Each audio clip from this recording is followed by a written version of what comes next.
Актуальныя праблемы сучаснасці, гісторыя, культура, родная мова і мастацкае слова. Пра гэта і не толькі пісьменнік і публіцыст Навум Гальперовіч гутарыць з вядомымі людзьмі краіны. Кніга постаці задумвалася і стваралася як спроба паказаць нашых знакамітых творцаў, падвіжнікаў нацыянальнай культуры, разнабаковай, з магчымай паўнатой раскрыць кожнага з іх як асобу, як выбітную постаць. Так сваю грунтоўную публіцыстычную працу ахарактарызаваў мой сённяшні суразмоўца, пісьменнік, журналіст, заслужаны дзеяч культуры Беларусі, лаўрэат нацыянальнай прэміі 2017 года Зіновій Прыгодзіч. Вітаю, Зіновій Кириллович. Добрый день, Навум Яковлевич, добрый день. Зіновій Прыгодзіч, пісьменнік, журналіст, заслужаны дзеяч культуры Беларусі. Нарадзіўся ў вёсцы Лышча Пінскага раёна Брэсцкай вобласці. Пасля заканчэння школы працаваў у Лагішынскай раённай газеце.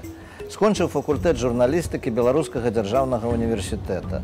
Быў ліцупрацоўнікам, загадчыкам аддзела газеты «Звезда», працаваў у апараце ЦК КПБ, галоўным рэдактарам газеты «Савецкая Беларусія».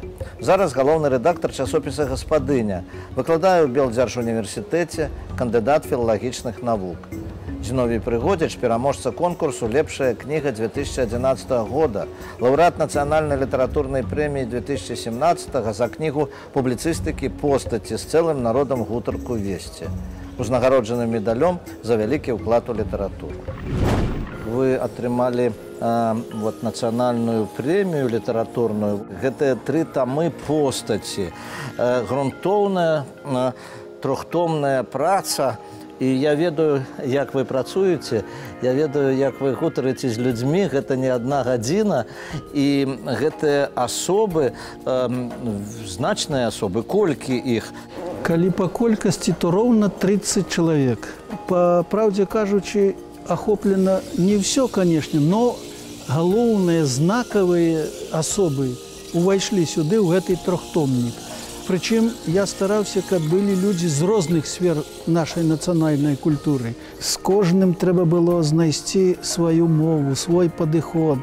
І я да гэтага вельмі старанна, карпатліва рыхтаваўся. Вот хочаце верце, хочаце не, але падрыхтоўка часам займала 2-3 месяцы. Гэтаму трэба вучыцца. Я у вас вучуся гэтай карпатлівай рабоце. І вось я памятаю, як мы паехалі на Полачыну, як вы размаўлялі з адным старшынёй калгаса, я ўжо не знаў, куды дзевацца. Гэта 3-я гадзіна, калі пайшла, а для невялікага, так сказаць, нарыса. Вот гэта ж адкуль гэтая школа? Гэтая школа, напэўна, з маёй газетнай працы. Там нельга быць павярхоўным, там трэба было вельмі дакладным, вельмі аб'ектыўным. Калі ты прыехаў, нічога не ведаеш, ці мала ведаеш, ты з тым і паедзеш. Таму, рыхтуючыся да кожнай гутаркі, я даведваўся ўсё не толькі пра героя, але і пра стан той сферы, у якой ён працуе. Таму што быць дылетантам, чалавек проста расчаруецца, і мы не знойдзем кантакта, не будзе даверу. А калі ён адчуе, што я ўсё-такі ў нечым разбіраюся, задаю не простыя пытанні, якія яго хвалююць, якія хвалююць увогуле нашу культуру, ён тады пранікаецца даверам, і зусім іншая гутарка.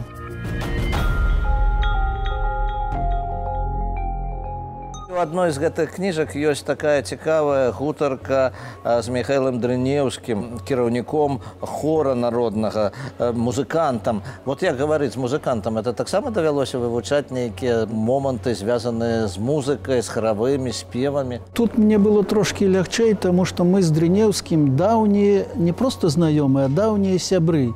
І таму, конечно, я перачытаў все, што пра яго пісалі да гэта, каб не задаваць банальныя пытанні. Нешта ў музыцы я знаў сам, нешта падчытаў, но давер у нас быў поўны літаральна з першай сустрэчы. Дарэчы, ні адна гутарка не абышлася адной сустрэчай. А адна была з Мальдзісам, але яна доўжылася 9 гадзін. 9 гадзін. Ну і хто больш быў зацікаўлены перарваць гэтую гутарку? Я колькі разоў яму прапановаў: Адам Восьмович, давайте мы перапынемся, пап'ём чаю.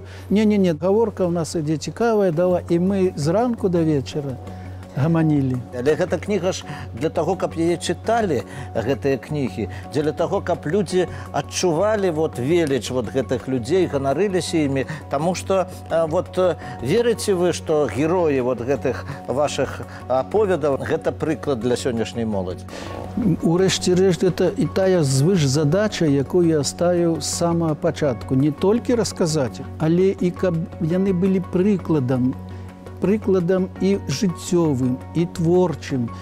І, па праўдзе кажучы, многія з іх і сталі для мяне прыкладам. Я пасля некаторых гутарак многае перагледзеў у сваім жыцці.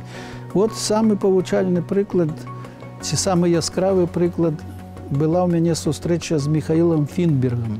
Мы заўсёды дзівімся, як ён паспявае столькі ўсяго рабіць. А вот я зразумеў адразу. Калі мы з ім сустрэліся, ён сказаў: 30 хвілін хопіць.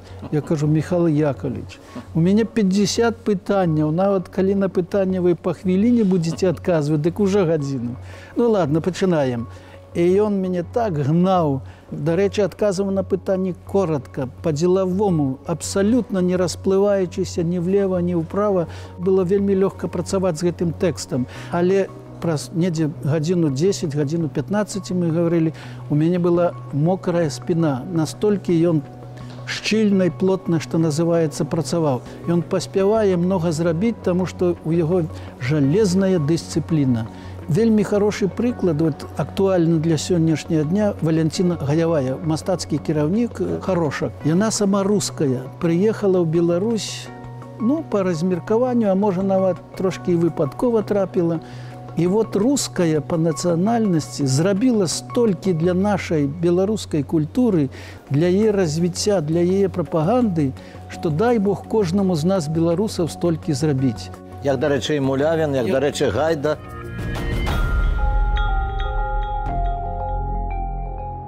Ну вось, Зіновій Кирилович, мы все-таки пайшлі таксама з Тацянай Гаргалык по вашаму методу. Мы много прочитали, знайшлі пра вас, выпісалі некаторыя цытаты. Вы кажаце, публіцыстыка не жанр, як часам некаторыя думаюць, а стан пэўнага тэксту, спосаб даследавання рэчаіснасці. А жанры гэтых тэкстаў могуць быць самыя розныя. І артыкул, і нарыс, і эсэ, гутарка. Так можно сказать, что и зараз мы с вами занимаемся публицистикой. Что можете вы сказать про нашу гаворку и про публицистику на телебачении, на радио? До речи, что такое публицистика? Потому что многие, я, скажем, веду занятки на факультете журналистики, многие не могут сформулировать, что такое публицистика. Так, журналистский, письменницкий? Да, это лечит, что это больше все-таки письменницкий жанр. А я думаю, что и журналистский так само. Так вот, некалі вядомы русский публицист Анатолий Аграновский, это супрацоўнік «Известий», и он казаў так: публицистика пачынаецца там, дзе ёсць думка. Наш вядомы даследчык і вядомы журналіст Борис Стральцов удакладніў: там, дзе ёсць не толькі думка, але і пачуцці і эмоцыі. Вот это вельмі важно, думка, пачуцці і эмоцыі. Калі ёсць гэта все, плюс яшчэ, конечно, і літаратурнае майстэрства, тому што суконнай мовай публіцыстыку не напішаш.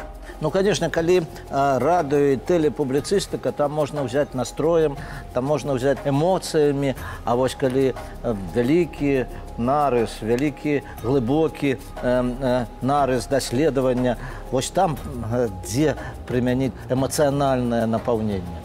Заўсёды публіцыстыка мне вельмі падабаецца, калі яна будуецца праз нейкі факт эмацыянальны, а яшчэ лепш, калі праз чалавека. Вот тады гэта атрымоўваецца вельмі кранальна, эмацыянальна, і тады гэта кранае і чытача, ці слухача. Такое пытанне вынікае з таго, што мы гаварылі. А як жа ацаніць стан сённяшняй нашай публіцыстыкі? Хто для вас зараз з аўтараў, якія працуюць у гэтым жанры, цікавы? Што б вы хацелі вылучыць? Наконт сучаснай публіцыстыкі. Адзін час, недзе як пачалася перабудова, публіцыстыка набыла вельмі вялікі размах. Яна нават выйшла на першае месца. Літаратура недзе засталася ў баку, і это зразумела, таму што для літаратуры трэба дыстанцыя часу, а публіцыстыка заўсёды ідзе як разведчык наперадзе. І тады былі вельмі многія імёны на слуху, нават газетчыкі. Узяць толькі пералічыць было Александр Шабалін, Сцяпан Барадоўскі, Андрэй Ютчыц. Ну, шмат, якія працавалі і радавалі нашых чытачоў. Сёння публіцыстыка трохі здала свае пазіцыі. Яна, мне здаецца, ў нейкім роздуме, як бы рыхтуецца да новага нейкага кроку наперад. Ну, з сённяшніх публіцыстаў, найперш мне прыгадваецца Павел Якубович, які заўсёды вельмі таленавіта, востра выступае па самых надзённых пытаннях. Асвятляць сённяшнюю рэчаіснасць трэба быць узброеным і ведамі, і талентам, і ўсім. Но будзем спадзявацца, што выйдзе наша публіцыстыка на новы ўзровень. Я чамусьці ў гэта веру. Зіновій Кирилович, можна я адкрыю невялікі сакрэт, якім вы дзяліліся са мной, што вы зараз пішаце вельмі цікавую кнігу пра самых слынных нашых літаратараў, у тым ліку Максіма Танка, з якім вы сустракаліся і гэтак далей.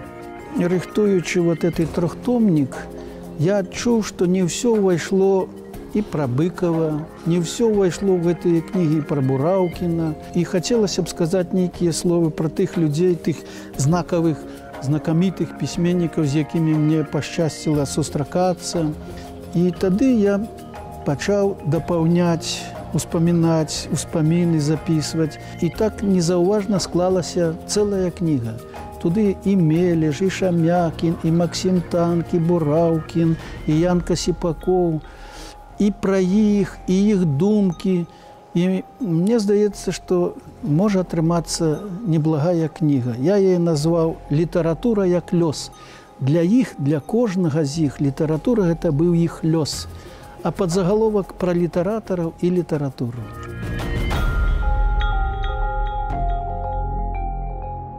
Нашы пытанні, традыцыйныя пытанні, якія мы задаём усім, хто прыходзіць да нас у госці. Першае, што для вас значыць патрыятызм?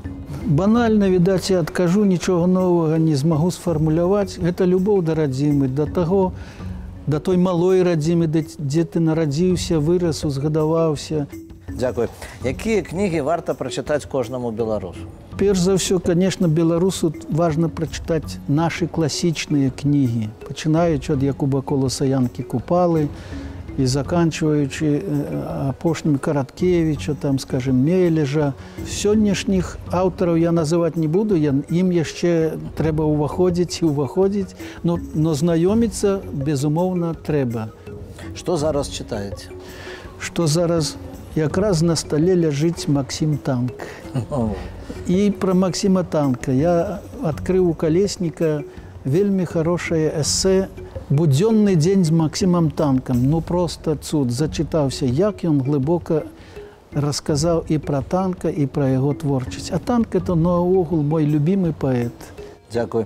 А ваш любімы беларускі пісьменнік? А самы любімы пісьменнік – празаік, відаць, все ж таки Мележ. Пры ўсёй маёй любові да Быкова і да Караткевіча Мележ мне вельмі блізкі, таму што ён з Палесся, я з Палесся. У нас нейкая еднасць і роднасць душ. Што для вас родная мова? Родная мова – гэта і крылы, гэта і духоўнае апірышча, і многае яшчэ чаго. я лічу, што жыць у Беларусі, быць беларусам і не ведаць беларускай мовы – это просто нейкі нонсенс. Я спрабаваў пісаць і на рускай мове, і мне сказалі, не. Дарэчы, як і у вас атрымалася, пачыналі пісаць па-руску. І вот мы адчулі, што все-таки мы рускай мовай, мы ведаем яе кніжную. Это павярхоўнае веданне. А беларуская мова, яна генная, глыбінная мова. Это моя ласка, моя любасць і маё захапленне і моя найвышэйшая любоў. Что ж, дзякую, Зіновій Кирилович. Мне было прыемна з вами пагутарыць вось тут у нашай праграме. Я жадаю вам плёну, поспехаў. А я нагадаю нашим тэлегледачам, што госцем быў вядомы публіцыст, празаік, паэт Зіновій Прыходзіч. Усяго найлепшага. Да пабачэння.